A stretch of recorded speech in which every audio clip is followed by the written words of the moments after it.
반갑습니다. 여러분 프로토 교수입니다.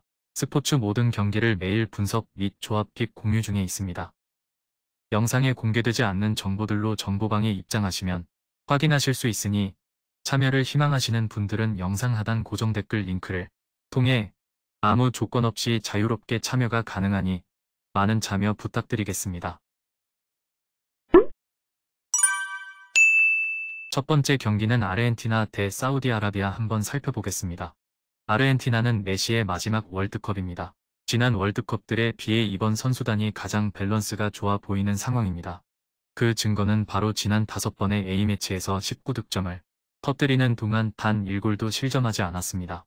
리오넬 메시와 더불어 라우타로, 디발라, 데 파울, 로메로 등으로 이뤄진 선수단은 공수 어디에서도 약점을 찾아보기 힘듭니다. 어쩌면 이번 월드컵이 끝난 후 메시가 올타임 넘버원으로 등극할 수도 있을 것으로 보고 있습니다. 사우디아라비아는 물론 어디 가도 힘들었겠지만 비전은 더더욱 어려울 수밖에 없습니다. 사실상 월드컵 최약체로 불리고 있으며 선수단 전부가 중동 리그에 속해 있습니다.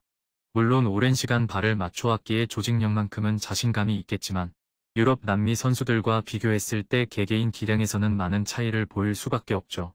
결국 극단적인 수비 형태를 취하며 승점을 노리겠지만 이마저도 쉽지 않아 보이는 것이 사실입니다. 눈에 보이는 전력차도 상당하고 변수가 일어날 확률도 너무나도 낮아 보입니다. 아르헨티나의 핸디슨과 오버를 픽합니다.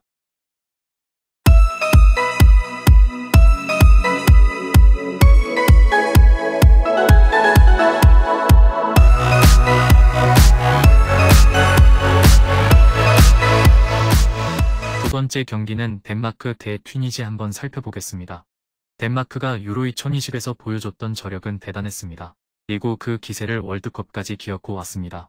기적의 사나이 크리스티안 에릭센과 함께 호이비에르, 토마스 델라이니가 버티고 있는 중원은 유럽에서도 수준급입니다. 여기에 카스퍼 돌베리, 유수프 포울센, 요아킴 멜레, 시몬 카이에르 등 선수단 면면은 화려합니다. 조직력과 함께 준수한 공수 밸런스를 자랑하고 있으며 건장한 피지컬도 큰 장점이죠. 다만 기동력과 트랜지션 상황의 역동성에서는 아직까지 부족함이 보입니다. 튀니지는 화려하지 않지만 단단한 모습을 보여줄 것으로 예상됩니다. 아프리카에서 튀니지 소속의 클럽들은 강팀으로 분류되고 있으며 와비 카즈리, 엘리에스 스키리, 한니발 메브리, 딜런 브론 등 유럽파 선수들도 즐비합니다. 하지만 무엇보다 튀니지의 강점은 역시 잘렐 카드리 감독인데 국가대표 수석 코치를 거쳐 현재 국가대표 감독을 맡고 있는 카드리는 튀니지 선수들에 대한 이해도가 뛰어납니다. 이러한 점을 바탕으로 구상한 선수비 후역습은 아프리카에서 가장 위력적인 경기력을 보여주고 있습니다. 물론 덴마크가 전력 상위에 있지만 쉬운 경기는 아닐 것입니다. 튀니지의 선수비 후역습은 깔끔하고 정교하며 효율성까지 갖추고 있습니다. 킬러 카즈리, 튀니지 메시 음사크니 등 기술적이고 개인 기량이 뛰어난 최전방 자원들은 언제든지 한 방을 터뜨려줄 능력이 있습니다.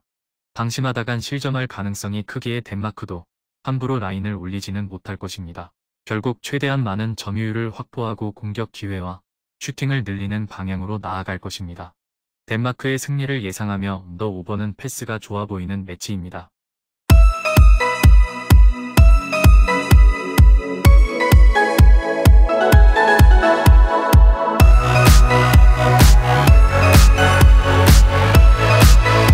세 번째 경기는 멕시코 대 폴란드 한번 살펴보겠습니다. 멕시코는 북중미 예선에서는 2위로 본선 직행에 성공했습니다. 그러나 북중미 최강자다운 모습은 보여주지 못했는데 새롭게 떠오르는 미국과 캐나다에게 상당히 고전하는 모습을 보여주었고 전반적으로 지지부진한 세대 교체로 인해 전력이 최근 대회 중 가장 좋지 못하다고 평가받고 있습니다. 올 히메네즈의 합류가 반갑기는 하나 올 시즌 울브스에서 보여주고 있는 활약은 아쉽죠. 결국 이번 월드컵에서도 공격에서는 측면의 비중이 상당히 높은 상황인데 로사노의 폼이 올 시즌 100%라고 보기는 어렵다는 것이 중론입니다.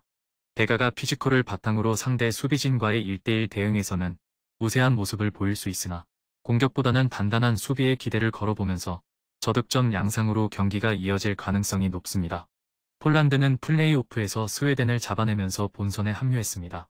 다만 운이 상당히 많이 따라주었는데 플레이오프 준결승 상대였던 러시아가 전쟁으로 인해 실격당했고 대신 치른 평가전에서는 로테이션을 대거 돌리면서 주력들의 체력을 안배시켰죠.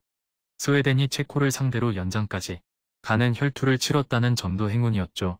레반도프스키, 지엘린스키 등 유럽 빅 클럽에서 활동하는 선수들이 많습니다. 그러나 공격에서는 레반도프스키의 개인 기량에 의존하는 경우가 많으며 중원을 거치지 않는 빌드업이 대다수라 중원 자원들은 삼선에서의 압박에만 열중하고 있는 상황입니다. 경기가 쉽게 지루해지는 경우가 많은 상황이라 득점 상황에서는 레반도프스키의 한 방 이외에는 별다른 플랜이 없을 가능성 높습니다. 멕시코는 끈끈한 조직력을 바탕으로 중원과 수비의 안정감이 좋고 폴란드도 경기를 저득점 양상으로 흐르게 하는 대능한 편입니다. 그나마 주포라고 할 수 있는 선수의 퀄리티가 좋은 폴란드가 조금이나마 날카로운 공격을 가할 가능성이 높아 보입니다. 언더를 먼저 고려하고 멕시코의 핸디승을 고려해 볼 만한 매치로 보여집니다.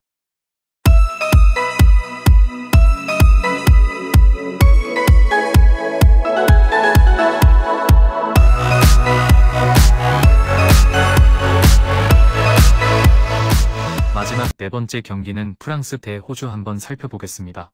프랑스는 디펜딩 챔피언이지만 유로와 네이션스 리그 성적이 만족스럽지는 못했습니다. 월드컵 조 구성도 우크라이나, 핀란드, 보스니아, 카자흐스탄과 같은 조라 상당히 운이 따라주었죠. 20년 전에 겪었던 디펜딩 챔피언 징크스가 다시 되풀이될지도 모른다는 불안감이 잔존하고 있는 것이 사실 전 포지션에 걸쳐 단단한 선수층을 가지고 있으나 핵심 선수들의 낙마가 너무 많은 것이 문제입니다. 포그바, 캉테의 낙마는 이미 기정사실이고 핵심 공격수 역할을 해주어야 했던 벤제마도 부상으로 인해 월드컵 불참이 확정되면서 2002년과 같이 부상 악령에 시달리고 있는 상태입니다. 호주는 플레이오프에서 페루를 승부차기 끝에 이기고 본선에 극적으로 합류했습니다. 첫 출전에 16강 진출에 성공했던 2006년에도 승부차기로 본선에 합류했으니 어느 정도 2006년이 되풀이되고 있다고 보여집니다.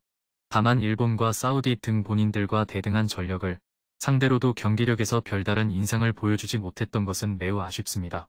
팀 케이힐 등 황금 세대들이 성과를 냈던 과거와 비교하면 스쿼드의 무게감이 상당히 떨어진 상태죠.